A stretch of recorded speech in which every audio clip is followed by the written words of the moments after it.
چین پاکستان اقتصادی راہداری یعنی سی پیک کے 10 سال مکمل ہونے پر اسلام آباد میں عام تعطیل کے اعلان کے ساتھ ساتھ خصوصی تقریبات کا بھی انعقاد کیا گیا۔ ایک تقریب میں چینی صدر کے خصوصی نمائندے اور چین کے نائب وزیر اعظم نے بطور مہمان خصوصی شرکت کی اور ایک بار پھر دونوں ملکوں نے سی پیک منصوبوں کی بروقت تکمیل اور راستے میں حائل رکاوٹوں کو دور کرنے پر ایک دوسرے کو مبارکباد پیش کی۔ لیکن پاکستان میں اب بھی یہی سوال دہرایا جا رہا ہے کہ سی پیک منصوبوں کا آخر کیا بنا۔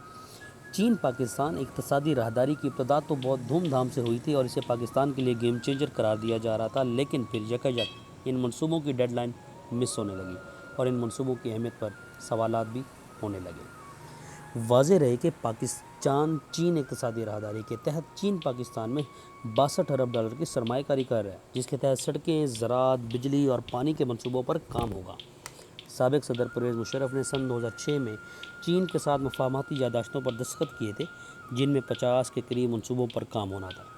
سی پیک بیجنگ کے بیلٹ اینڈ روڈ منصوبے کا ایک بہت اہم حصہ ہے، جس کی باقاعدہ بنیاد سن 2013 میں مسلم لیگ نون کے دور میں رکھی گئی تھی۔ اپریل 2015 میں دونوں ممالک کے درمیان 46 ارب ڈالر کی 51 یادداشتوں پر دستخط کیے گئے تھے۔ نومبر 2017 میں لانگ ٹرم معاہدے کی مدت کے سمجھوتے پر دستخط کیے گئے، جس کا دورانیہ 2017 سے 2030 ہے۔ اس سمجھوتے کا پہلا مرحلہ 2020 تک مکمل ہونا تھا، درمیانی مرحلے کے لیے 2025 تک کا وقت طے کیا گیا تھا اور تیسرا مرحلہ 2030 تک مکمل ہونا تھا۔ 1+4 کہے جانے والے اس منصوبے میں 1 سی پیک کو کہا جاتا ہے اور 4 منصوبے اس کے تحت ہیں، جن میں گوادر پورٹ، توانائی، مواصلاتی نظام اور صنعتی زونز کو بہتر بنانا شامل ہے۔ سی پیک کے ذریعے پاکستان میں 17,045 میگا واٹ بجلی کی پیداوار، ملک بھر میں ریلوے اور سڑکوں کے بنیادی ڈھانچے کی جدید کاری، نئے آپٹیکل فائبر کنیکشنز، گوادر اور دیگر بندرگاہوں میں بہتری اور تجارت، اہم شہروں میں 4 اربن ماس ٹرانزٹ اسکیموں کو مکمل کرنے کا منصوبہ بنایا گیا تھا اور یہ منصوبے 2030 تک مکمل ہونے تھے۔ ان میں سے اب تک 19 ارب ڈالر کی سرمایہ کاری کرنے والے 27 منصوبے مکمل ہو چکے ہیں، جبکہ 35 ارب ڈالر سے زیادہ والے 63 منصوبے ابھی باقی ہیں۔ ان منصوبوں میں 11 کا تعلق توانائی کے شعبے سے ہے اور 7 پروجیکٹ پاکستان میں بنیادی ڈھانچے کی بہتری لانے کے لیے تھے۔ گوادر میں بندرگاہ کے 3 منصوبوں کے علاوہ 6 فلاحی منصوبے بھی مکمل ہو چکے ہیں۔ ان منصوبوں کی تکمیل میں ہونے والی تاخیر سے انکار تو نہیں کیا جا سکتا، لیکن اس تاخیر نے ایک وقت میں سیاسی شکل بھی اختیار کی۔ مسلم لیگ نون نواز جو ہے، اس کے قائدین جو سی پیک کو اپنے دور حکومت میں شروع ہونے والا ایک اہم اقتصادی پروجیکٹ مانتے ہیں، پاکستان تحریک انصاف پر یہ الزام عائد کرتے ہیں کہ اس نے جان بوجھ کر ان منصوبوں میں تاخیر کی۔ وفاقی وزیر برائے منصوبہ بندی احسن اقبال نے بتایا کہ 2018 کے پہلے تک ان منصوبوں پر کام ہوتا رہا، لیکن 2018 میں جو حکومت آئی اس نے سی پیک کے حوالے سے غیر ذمہ دارانہ بیانات دیے، بلا وجہ شکوک و شبہات کو جنم دیا۔ انہوں نے کہا کہ 2022 میں مسلم لیگ نواز کی حکومت واپس آنے پر اب دوبارہ یہ کوشش کی جا رہی ہے کہ ان منصوبوں پر اسی تیزی کے ساتھ کام کریں جیسا کہ ہم پہلے کر رہے تھے۔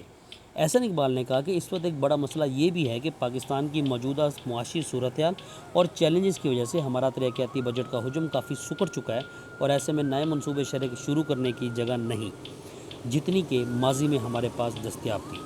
پی ٹی آئی کے رکن اور سابق وفاقی وزیر برائے منصوبہ بندی اسد عمر نے دعویٰ کیا کہ سی پیک کی سڑکیں اور ہائی ویز تحریک انصاف کے دور میں حکومت میں زیادہ بنی اور مسلم لیگ نواز کی حکومت میں کم تعمیرات کی گئی تھی۔ ان کی حکومت میں صرف بجلی بنانے کے کارخانے لگائے گئے تھے، اس کی ترسیل کے نظام کا کوئی کام نہیں ہوا تھا۔ ہمارا ترسیل کا منصوبہ بھی مکمل کیا گیا۔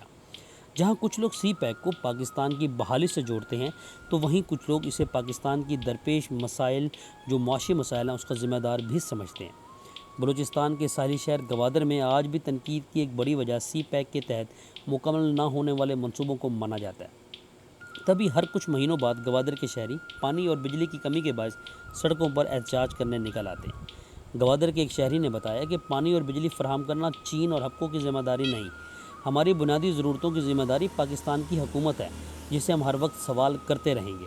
بلوچستان کی قوم پرست جماعتوں نے سی پیک کے منصوبوں پر اپنے خدشات کا اظہار کیا، کیونکہ چین گوادر پورٹ کے ذریعے ان تمام منڈیوں تک رسائی حاصل کر سکے گا جو دنیا کے تیل کا تقریباً 50% اور قدرتی ذرائع کا 38% حصہ رکھتی ہیں۔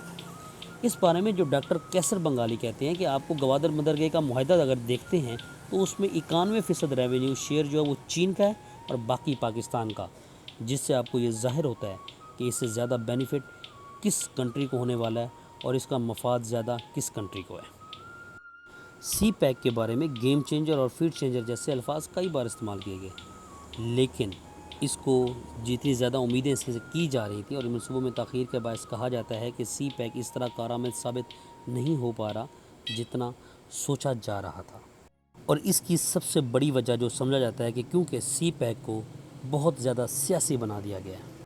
سی پیک کے منصوبے کے بارے میں بہت زیادہ معلومات بھی دستیاب نہیں، جن کا تذکرہ کیسر بنگالی جیسے ماہرین اکثر کرتے رہتے ہیں۔ یہی وجہ ہے کہ اس منصوبے کے تحت جاری منصوبوں اور اس کی تکمیل پر ہر کچھ دیر بعد سوالات اٹھائے جاتے ہیں۔ مثال کے طور پر چین نے پاکستان کو کتنی شرح سود پر قرض فراہم کیے ہیں؟ ایک حکومتی ترجمان نے کافی جگہ پہ بات کرتے ہوئے بتایا کہ پاکستان نے پچھلے دور حکومت میں ان منصوبوں پر جلدی کام کیا گیا جس پر قرض کم لگا۔ ایک عام تاثر یہی ہے کہ سی پیک منصوبے ترقی کے لیے بہت اچھے ہیں، لیکن ان سے قرض میں مزید اضافہ ہو جاتا ہے۔ ترجمان نے کہا کہ سڑکیں اور ہائی ویز بنانے پر قرض کی شرح نہیں بڑھتی، جس کی وجہ سے ان منصوبوں کو جلد از جلد مکمل کیا جا رہا ہے۔ ان کے مطابق اس کے علاوہ تھر کوئلے کے منصوبہ جس رفتار سے پہلے چل رہے تھے اب بھی ویسے ہی چل رہے ہیں، لیکن دوسری جانب توانائی کے شعبے میں قرض کی شرح محدود کرنے کے لیے ان منصوبوں کو روکا جا رہا ہے یا اس رفتار کے ساتھ عمل میں نہیں لایا جا رہا جیسا کہ حکومتی دعوے کیے جا رہے تھے۔